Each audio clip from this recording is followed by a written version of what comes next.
안녕하세요. 복잡한 숫자와 그래프는 싹 걷어내고 돈 되는 핵심만 쏙쏙 골라드리는 쉽고 재미있는 경제 채널 경제 주파수입니다.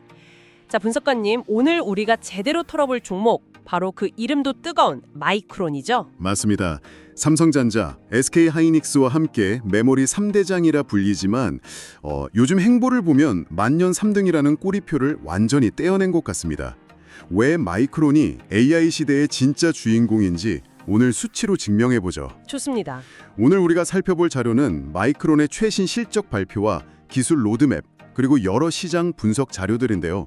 이 자료들을 통해 마이크론의 기술적 도약, 또 폭발적인 실적 성장, 그리고 투자자들이 반드시 알아야 할 리스크까지 한번 깊이 파헤쳐 보겠습니다. 기대됩니다.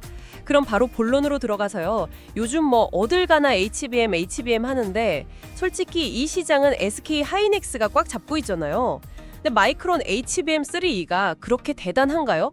하이닉스의 아성을 무너뜨릴 만큼 이게 정말 게임 체인저가 맞는 건지 투자자 입장에서는 이게 제일 궁금하거든요. 네, 아주 예리하고 중요한 질문입니다. 결론부터 말씀드리면 이건 단순히 성능이 조금 개선된 수준이 아닙니다. 마이크론은 이 경쟁의 판도를 바꾸는 완전히 다른 접근법을 들고 나온 거거든요. 핵심 키워드는 바로 전력 효율입니다. 자료를 보시면 마이크론의 HBM3E는 경쟁사 제품 대비 전력 소모가 약 20% 더 적습니다. 잠깐만요. 20% 전력 효율 개선이요. 그게 그렇게까지 대단한 수치인가요? 보통 신제품 나오면 성능 10에서 20% 형성은 흔한 얘기잖아요. 일반적인 PC 부품이라면 그럴 수 있죠. 하지만 AI 데이터 센터는 차원이 다른 이야기입니다. AI 데이터 센터는 말 그대로 전기 먹는 하마거든요. 한 해 운영비의 절반 가까이가 전기요금일 정도니까요. 그런데 메모리 칩 하나 바꿨더니 전기요금을 20%나 아낄 수 있다. 이건 구글이나 아마존 같은 빅테크 기업 입장에선 수천억 원의 비용 절감으로 직결되는 겁니다. 그러니까 단순히 칩 하나의 성능이 아니라 데이터 센터 전체 운영비를 줄여주는 솔루션이라는 관점이군요. 마치 연비가 20%더 좋은 엔진을 단 트럭을 사는 거랑 같은 거네요. 정확합니다. 그리고 그 가치를 가장 먼저 알아본 회사가 바로 엔비디아입니다. 현재 AI 칩 시장의 90% 이상을 장악하고 있는 엔비디아의 최신 GPU H200은 물론이고요. 시장의 판도를 바꿀 차세대 블랙웰 GPU에도 마이크론의 HBM3E가 핵심 공급사로 선정됐습니다. 와, 이건 단순히 고객사 하나를 확보한 게 아니라 AI 시대의 가장 확실한 티켓을 손에 쥔 거죠. 근데 여기서 그치지 않는 것 같던데요. 자료를 보니까 이미 차세대 작품인 HBM4 경쟁에서도 한 발 앞서 나가는 모양새던데요. 맞습니다. 여기서 마이크론의 기술적 야망이 드러납니다. 보통 업대 표준을 정하는 JDEC이라는 기관에서 HBM4의 목표 대역폭을 초당 2TB로 설정했거든요. 그런데 마이크론은 우리는 이미 2.8TB를 넘는 샘플을 주요 고객사에 보냈다고 발표해버렸습니다. 잠깐만요. 2.8TB요? 제 노트북 전체 용량이 1TB인데 그럼 제 노트북에 있는 모든 데이터를 1초에 거의 3번 옮길 수 있는 속도라는 건가요? 상상이 안 되는데요? 바로 그 속도입니다. 뭐랄까, 과거에는 삼성이나 하이닉스를 따라가기 바빴던 마이크론이 어떻게 이렇게 기술적으로 치고 나갈 수 있었을까? 그 비결이 바로 공정기술의 역전에 있습니다. 공정기술이라면 보통 반도체는 더 미세하게 만드는 회사가 이기는 게임 아닌가요? 그 비싼 EUV 장비 같은 걸 먼저 도입하는 쪽이 유리한 거고요. 그게 바로 기존의 공식이었죠. 그런데 마이크론은 그 공식을 깼습니다. 경쟁사들이 수천억 원짜리 EUV 장비를 도입할 때 마이크론은 EUV 장비 없이 기존 기술을 극한으로 끌어올린 거죠. 이게 바로 세계 최초로 EUV 없이 양산에 성공한 1-베타 공정입니다. 와, 그럼 성능은 비슷한데 생산 단가는 훨씬 저렴하겠네요. 맞습니다. 원가 경쟁력에서 압도적인 우위를 점하게 된 거죠. 그리고 이제는 AI에 최적화된 차세대 1-감마 공정을 HBM4에 가장 먼저 도입하겠다고 선언하면서 추격자가 아닌 선도자로서의 자신감을 보여주고 있습니다. 상황이 이렇다 보니 그 산제이 메로트라 CEO가 2026년 HBM 생산량은 이미 100% 완판됐다고 자신 있게 말한 거군요. 근데 그 완판이라는 게 마냥 좋기만 한 건가요?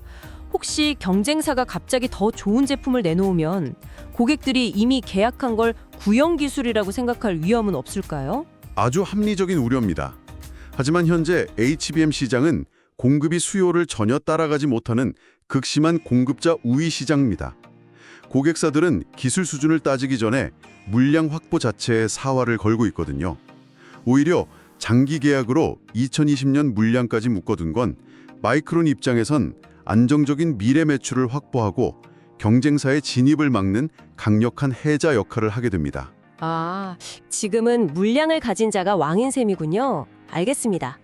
기술적인 리더십, 확실한 수요처까지. 스토리가 정말 탄탄하네요. 그런데 아무리 혁신적인 기술이라도 돈을 못 벌면 의미가 없죠. 투자자들은 결국 숫자를 보고 움직이니까요. 불과 1년 전만 해도 마이크론이 적자 때문에 힘들다는 뉴스가 많았는데 정말 돈을 잘 벌고 있는 거 맞습니까? 물론이죠. 숫자가 모든 것을 말해줍니다. 2026 회계연도 1분기 실적은 시장이 마이크론을 얼마나 과소평가했는지 명확히 보여줬습니다. 시장은 매출을 한 128억 달러 정도로 예상했는데 뚜껑을 열어보니 136억 4천만 달러가 나왔습니다. 와, 이건 그냥 예상을 조금 웃돈 수준이 아니라 시장의 기대를 완전히 압도한 어닝 서프라이즈죠. 매출도 매출이지만 이익은 더 놀랍다고 들었습니다. 맞습니다. 주당 순이익 EPS는 더 극적입니다. 시장 예상치가 3.94달러였는데 실제로는 4.78달러를 기록했어요. 와, 21%나 더 번 거네요? 네, 예상보다 21% 이상 더 번 겁니다. 전년 동기와 비교하면 매출은 57% 증가했고 특히 돈이 되는 디램 사업부 매출은 무려 69%나 급증했습니다. 여기서 제가 가장 놀랐던 숫자가 바로 매출 총이익률이었습니다. 무려 56.8%더라고요. 제조업, 특히 반도체 회사에서 이게 가능한 수치인가요? 거의 명품 브랜드나 소프트웨어 기업 수준인데요. 정말 좋은 질문입니다. 그 높은 이익률의 비밀이 바로 마이크론의 체질이 근본적으로 바뀌고 있다는 증거입니다. 물론 HBM 같은 고부가가치 제품 판매 비중이 늘어난 게 가장 큰 이유죠. 하지만 더 중요한 구조적 변화가 있습니다. 바로 웨이퍼 잠식 효과라는 건데요. 웨이퍼 잠식 효과요? 네, 한정된 반도체 생산 라인에서 비싼 HBM을 더 많이 만들다 보니까 상대적으로 일반 디램이나 낸드 플래시 생산량은 줄어들 수밖에 없거든요. 그런데 AI 서버뿐만 아니라 일반 PC나 스마트폰에도 메모리는 여전히 필요하잖아요. 결국 공급은 줄고 수요는 꾸준하니 일반 메모리 가격까지 덩달아 오르는 선순환 구조가 만들어진 겁니다. 와, 그건 몰랐네요. HBM 하나 잘 만든 게 도미노처럼 회사 전체의 수익성을 끌어올리고 있는 거군요. 정확합니다. 그리고 그 결과가 클라우드 메모리 사업부의 100% 성장으로 나타난 겁니다. 이제 마이크론의 실적은 PC나 스마트폰 판매량에 좌우되는 회사가 아니라 AI 데이터 센터 투자 사이클에 연동되는 진정한 AI 인프라 기업으로 완전히 탈바꿈했다고 봐야 합니다. 이런 자신감을 바탕으로 2분기 가이던스로 매출 187억 달러, EPS 8.42달러라는 또 한 번 기록적인 수치를 제시한 것이죠. 듣기만 해도 가슴이 웅장해지네요. 하지만 주식의 100%는 없지 않습니까? 지금까지 너무 장밋빛 이야기만 한 것 같은데 리스크 요인도 냉정하게 짚어봐야죠. 특히 2023년에 중국 정부로부터 한 방 세게 맞았잖아요. 심각한 네트워크 보안 위험이라면서 판매 금지 조치를 내렸는데 이 중국 리스크는 이제 괜찮은 건가요? 네, 물론입니다. 리스크를 제대로 이해하는 것이 투자의 기본이죠. 중국 리스크는 여전히 현재 진행형인 변수입니다. 2023년 중국의 조치로 마이크론은 중국 내 서버칩 시장에서 사실상 퇴출당했습니다. 이건 분명 뼈아픈 타격이었죠. 그렇죠. 매출의 12%를 차지하던 시장인데 이걸 그냥 무시할 수는 없을 것 같습니다. 그런데 그 공백을 메우는 과정이 바로 앞서 말씀드린 AI 데이터 센터 수요의 폭발입니다. 중국 시장의 손실을 상쇄하고도 남을 만큼 다른 시장의 성장세가 워낙 강력한 거죠. 역설적으로 중국의 제재가 마이크론에게는 탈중국을 가속화하고 생산 기지를 다변화하는 계기가 되었습니다. 여기에 또 다른 강력한 안전펀이 등장하는데 바로 미국 정부의 칩스법입니다. 아, 그 보조금 문제요? 최대 64억 달러, 우리 돈으로 8조 원이 넘는 보조금을 받는다고 하던데요. 하지만 새로운 공장을 짓는 데는 수십조 원이 들잖아요. 이 보조금이 정말 게임 체인저가 될 만큼 큰 금액인가요? 금액 이상의 전략적 의미를 봐야 합니다.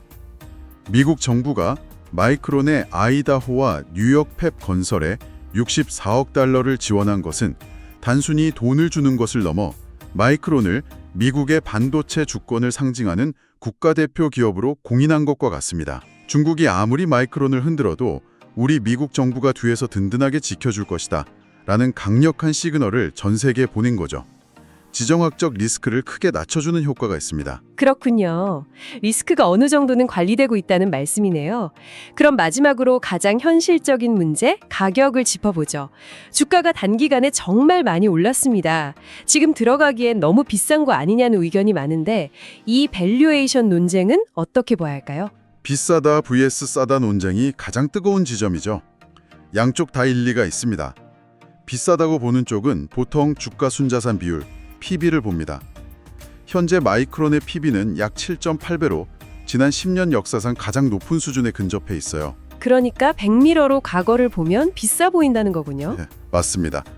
하지만 싸다고 보는 쪽은 자동차의 전면 유리를 통해 미래를 봅니다. 이들이 보는 지표는 미래 예상 이익을 기준으로 한 선행 주가 수익 비율, 즉 포워드 PE입니다. 2020년 예상 실적 기준 마이크론의 포워드 PE는 약 11.5배 수준입니다. 11.5배면 다른 AI 관련주들에 비하면 어느 정도 수준인가요? 현저히 낮은 수준입니다. 보통 엔비디아를 비롯한 다른 AI 인프라 기업들은 포워드 PE가 평균적으로 20배, 많게는 30배 이상에서 거래됩니다. 와, 이게 무엇을 의미할까요? 시장이 아직도 마이크론을 AI 수혜주가 아닌 과거의 평범한 경기 순환 메모리 기업으로 보고 있다는 강력한 증거입니다. AI 기업으로서의 가치가 주가에 아직 온전히 반영되지 않았다는 뜻이고, 그래서 재평가의 여지가 충분하다고 보는 거죠. 자, 그럼 오늘 나눈 이야기를 총정리해 보겠습니다. 만년 3등의 기술적 반란, 숫자로 증명된 폭발적인 실적, 그리고 어느 정도 관리되고 있는 리스크까지. 분석가님, 그래서 결론적으로 마이크론, 지금이 올라탈 마지막 기회라고 보십니까? 세 가지 핵심 투자 포인트로 요약해드리겠습니다. 첫째, HBM 기술 리더십입니다. 압도적인 전력 효율로 엔비디아라는 최고의 파트너를 확보했고 2020년 물량 완판으로 강력한 가격 결정권까지 쥐었습니다. 둘째, AI가 만든 구조적 슈퍼사이클에 진입했다는 점입니다. HBM 생산이 늘수록 일반 메모리 공급이 줄어 전체 가격이 오르는 선순환에 올라탔습니다. 마지막 셋째, 매력적인 밸류에이션입니다. 명백한 AI 기업으로 체질을 바꿨음에도 주가는 여전히 전통적인 하드웨어 기업으로 평가받고 있어 재평가에 대한 기대감이 매우 높습니다. 앞으로 주가를 움직일 만한 구체적인 이벤트, 즉 촉매제로는 어떤 것들이 있을까요? 향후 6개월 안에 기대해 볼 만한 촉매제는 명확합니다. 첫째, 차세대 HBM4의 구체적인 양산 계획 발표. 둘째, 엔비디아나 AMD 같은 핵심 고객사와의 추가 장기 공급 계약 소식. 그리고 마지막으로 미국 정부 보조금을 받는 아이다호와 뉴욕 신규 팹의 조기 가동 계획 발표 등이 나온다면 주가는 또 한 번 레벨업할 가능성이 크다고 봅니다. 결국 마이크론은 AI라는 거대한 파도 위에서 가장 속도를 잘 내고 있는 서퍼라고 볼 수 있습니다. 오늘 마이크론 분석이 여러분의 계좌를 붉게 물들이는데 도움이 되었다면 경제주파수 구독과 좋아요, 알림 설정 꾹 부탁드립니다. 저희는 다음 종목으로 주파수 맞추고 돌아올게요. 안녕!